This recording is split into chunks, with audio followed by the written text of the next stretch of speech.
Hi, I'm Beth W.E., one of the co-founders of BethWE.com, and I'm here to talk to you today about the 12 steps to wholeness. Today we're talking about Step 5, admitted to God, to ourselves, and to another human being the exact nature of our wrongs. It's a funny thing trying to find out the exact nature of our wrongs. And why do we have to tell someone else? Can't we just admit it to God and be done with it? Step 5 will teach you that that won't work. So let's talk about each point. When we admit our faults to another person in front of God, we have not only a witness that we want to get better, but we have the benefit of that person's insight. Sitting on the sidelines of our life, they can be objective where we cannot. The things that we have on our list that we might be just horrified to have to say out loud, that person might be able to make you feel better. I'll give you an example. When I did my first 5th step, I did it with a woman who was older than me, but a woman that I really respected. I had made some coffee, I had sat in the chair, she was just getting situated, and I just blurted out the worst thing on my list. I just said it. And she goes, oh, are we starting? And she gets in her chair and she goes, okay. And I said, I'm not saying that again. And she said, and don't think I didn't hear you. And she started laughing. And then this woman, who was probably 20 years my senior, told me that she had done something almost exactly the same. I looked at her and I thought, you did that?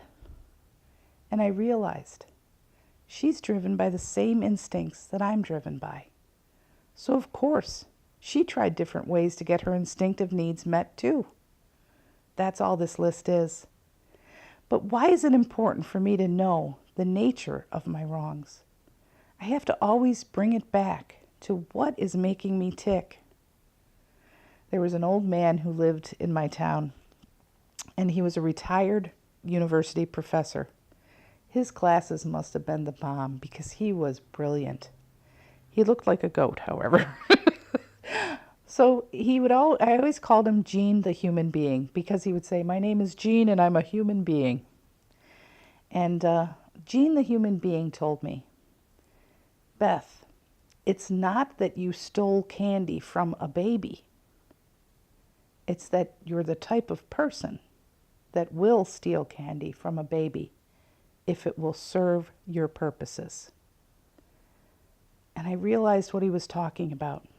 The nature of my wrongs isn't just a laundry list of harms I've done other people or things that were done to me and I resent them. It's not just that. The nature of my wrongs is knowing what really makes me tick. How low am I willing to limbo to get my needs met for sex, for security, both financial and emotional, and for my place in society? What will I do for power if I feel that my power has been questioned?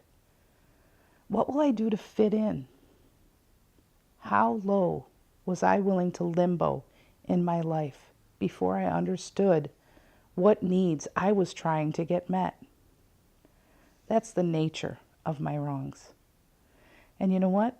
The beautiful thing about a person's nature, it can be healed. And we're going to talk about that in Step 6, how to heal that nature. Please tune in, and thanks for listening.